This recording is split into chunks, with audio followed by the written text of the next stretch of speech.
আসসালামু আলাইকুম। বাংলাদেশ আওয়ামী লীগ নির্বাচনে অংশগ্রহণ করতে পারবে কিনা?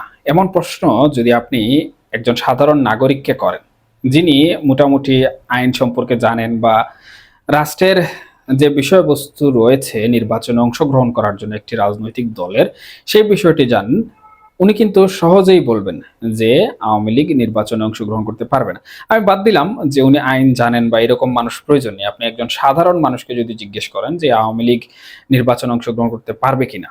তখন সে বলবে যে আওয়ামী লীগ নির্বাচনে অংশগ্রহণ করতে পারবে না। এক কথায় উত্তর দিবে।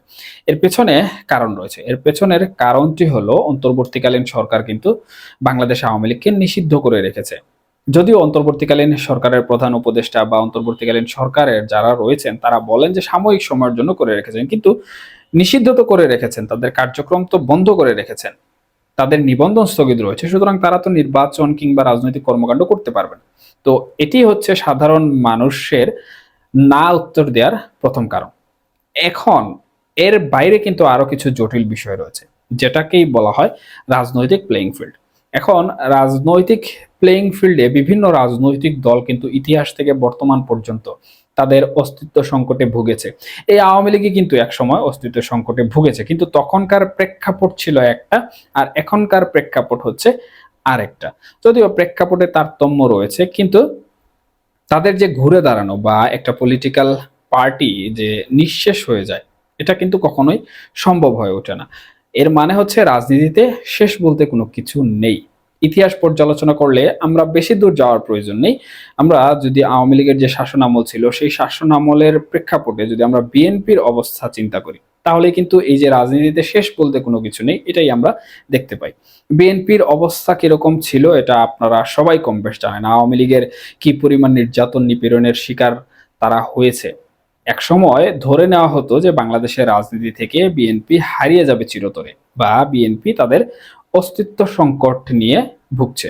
কিন্তু 5 আগস্ট 2024-এর পরে আমরা এই বিষয়টি কিরকম ভাবে দেখলাম।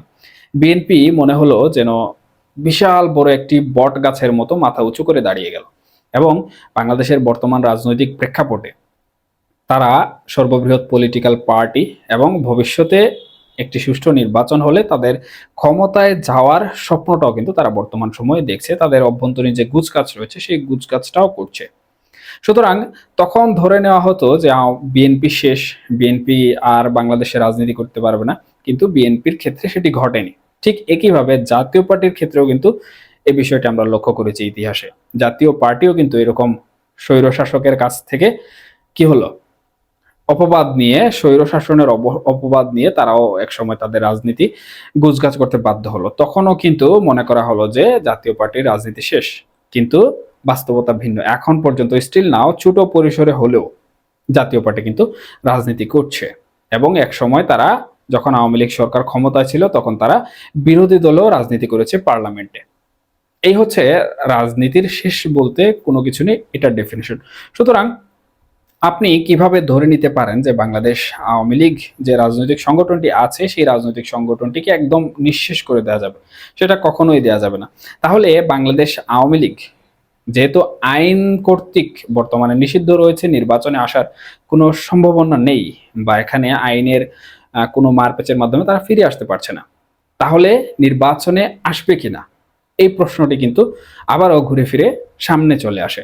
কারণ নির্বাচন নিয়ে বর্তমানে বাংলাদেশের সকল রাজনৈতিক দল কিন্তু তাদের কার্যক্রম পরিচালনা করছে, এবং একটা আমেজ কিন্তু হয়ে আছে, নির্বাচনী আমেজ। সবাই যার যার নির্বাচন করা নিয়ে ব্যস্ত। কেউ কেউ নির্বাচনের গুজগাছ নিয়েও বিভিন্ন ধরনের কর্মসূচি পালন করাও ইতিমধ্যে শুরু করেছে। এখন আওয়ামী লীগ যে নির্বাচনে আসবে, অথবা আওয়ামী লীগ ছাড়া যে নির্বাচন হবে না, এটি কিভাবে বুঝবেন? দেখুন, কিছুদিন পূর্বে আমরা দেখেছি যে একটি জরিপ হয়েছে। সেই জরিপে আমরা লক্ষ্য করলাম যে আওয়ামী লীগের পক্ষে এখন পর্যন্ত জনমত রয়েছে 7%। আপনারা সবাই হয়তো এই জরিপ সম্পর্কে জেনেছেন, এবং খুব ভালো করেই জেনেছেন। তো এই জরিপে আমরা সবাই ধরে নিয়েছি যে আওয়ামী লীগ নিঃশেষ হয়ে গেছে, আওয়ামী লীগ বাংলাদেশে নেই। এক কথায় আওয়ামী লীগ বাংলাদেশে নেই, তাদের নেতারা পলাতক। তাদের বড় বড় যারা রয়েছে রাঘব বল, তারাও কিন্তু পলাতক। তারা বিদেশ থেকে ফোনে ভার্চুয়ালি আর কি রাজনীতি করা যায়। তারপর অন্তর্বর্তীকালীন সরকারের যে নিষেধাজ্ঞা আছে সেটা তো আছেই, তারা মাঠে কাজ করতে পারছে না কোনো কিছু। তো সেই হিসাবে আওয়ামী লীগ নিঃশেষ। কিন্তু এই ৭% জনমত যখন আমরা দেখলাম, তখন আমরা চিন্তায় পড়ে গেলাম যে এখনো বাংলাদেশ আওয়ামী লীগ নিঃশেষ হয়ে যায়নি। এখন অনেকেই বলতে পারেন যে এই ৭% জনমত নয়, জনমত আরো বেশি রয়েছে। দেখুন, এই জরিপটি হচ্ছে স্বল্প সংখ্যক মানুষের মধ্যে করা, যেটা আনুপাতিক হিসাবে বলা হয়, এবং আনুপাতিক হিসাবে ৭%। এখন আরো অনেক মানুষ থাকতে পারে এই জরিপের মধ্যে, কিন্তু প্রায় ৬০% না জানি ৬২% মানুষ এরকম হচ্ছে আপনার ভোটাধিকার প্রয়োগ করেনি তাদের। তো সেই হিসাবে এটা একটা বিরাট একটা অংশ। কিন্তু এই যে ৭% জনমত আওয়ামী লীগের রয়েছে, এখান থেকে বোঝা গেল যে আওয়ামী লীগ আসলে নিঃশেষ হওয়ার মতো নয়। এখন এই ৭% মানুষকে আপনি যদি নির্বাচনের বাইরে রাখেন, তাহলে আপনার নির্বাচনটা আসলেই গ্রহণযোগ্য হবে না। এখন ৭% তো বর্তমান সময়ে। এখন আরো কিছুদিন পর যখন নির্বাচনের পূর্বে আরো জনমত জরিপ হবে, দেশি বিদেশি সংস্থাগুলো জনমত জরিপ করবে, তখন দেখা যাবে যে আলটিমেটলি এই ৭% হয়ে গেছে আপনার ১৫%। এখন একটা পলিটিক্যাল পার্টির ১৫% জনমত থাকার পরেও আপনি যদি সেই পলিটিক্যাল পার্টিকে নির্বাচন থেকে দূরে সরিয়ে রাখেন না বিভিন্ন কারণে, তখন কিন্তু আপনার নির্বাচনটা আন্তর্জাতিক মহলে যেমন প্রশ্নবিদ্ধ হবে, ঠিক একইভাবে বাংলাদেশের অভ্যন্তরীণ রাজনীতিতেও বিভিন্ন মহল এটা নিয়ে প্রশ্ন তুলবে। এর পরবর্তীতে হচ্ছে আপনার ক্ষমতা বন্টন, ক্ষমতায় যাওয়া, এটি অন্য বিষয়, কিন্তু আপনার নির্বাচনটা তো গ্রহণযোগ্য হতে হবে। নয়তোবা দেখা যাবে আওয়ামী লীগ যে সকল নির্বাচন সমূহ দিয়েছে, এবং যেই দোষী আওয়ামী লীগ বর্তমানে সব থেকে বেশি দোষী, সেটা হচ্ছে গণতন্ত্র হরণ, ভোটাধিকার হরণ, সেই দোষে দুষ্ট হয়ে যাবেন যারা এই নির্বাচন দিবেন এবং যারা নির্বাচন করে ক্ষমতায় যাবেন। সুতরাং এখানে এই যে ১৫% মানুষ এবং নির্বাচনের যে গ্রহণযোগ্যতা সেটি যদি না পান, তাহলে কিন্তু এই নির্বাচনের কোনো ভ্যালু থাকবে না।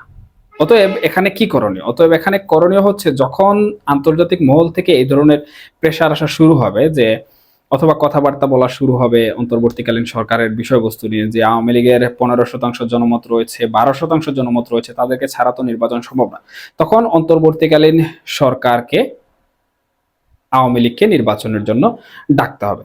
এখন অন্তর্বর্তীকালীন সরকার হোক অথবা তত্ত্বাবধায়ক সরকার হোক, যেটাই রয়েছে, যেটাই সিস্টেমেটিকলি যাচ্ছে বাংলাদেশের সাথে, সেটাই হবে।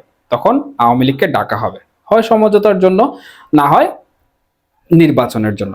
এই হচ্ছে একটা পয়েন্ট। তার মানে আওয়ামী লীগকে ছাড়া নির্বাচন হবে না। এবং এর পরবর্তীতে যে প্রশ্নটি আসে, যে বাংলাদেশের মানুষ আওয়ামী লীগকে মানবে কিনা। এখন আওয়ামী লীগের উপর ফ্যাসিবাদের অপবাদ রয়েছে, আওয়ামী লীগের উপর দুর্নীতির অপবাদ রয়েছে, আওয়ামী লীগের উপর ভোটাধিকার হরণ, গণতন্ত্র হরণ, আরো অনেক কিছু, মানবতা বিরোধী সবকিছু মিলিয়ে তাদের উপর বিভিন্ন ধরনের অপবাদ রয়েছে, এবং তাদের এমপি, মন্ত্রী, বড় বড় নেতৃবৃন্দ সবার বিরুদ্ধে মামলা রয়েছে। তাহলে আওয়ামী লীগকে দেশের জনগণ মানবে কিনা, এখানেই চলে আসে কিন্তু রিফাইন্ড আওয়ামী লীগ। অর্থাৎ আওয়ামী লীগকে, যেহেতু আওয়ামী লীগের জনমত রয়েছে, সুতরাং আওয়ামী লীগকে বাদ দেওয়া যাবে না। তাহলে কি করতে হবে? তাহলে আওয়ামী লীগটাকে রিফাইন্ড করে নির্বাচনে আসতে দিতে হবে। অর্থাৎ মোটামুটি নির্বাচনটা যাতে গ্রহণযোগ্য হয় আন্তর্জাতিক মহলে এবং অভ্যন্তরীণ মহলে, সেই হিসাবে এই কাজটি একটি মহলকে করতে হবে, সেটা অন্তর্বর্তীকালীন সরকার হোক অথবা তত্ত্বাবধায়ক সরকার হোক। এই সুযোগ বা এই অপরচুনিটি কিন্তু আওয়ামী লীগকে দিতে হবে।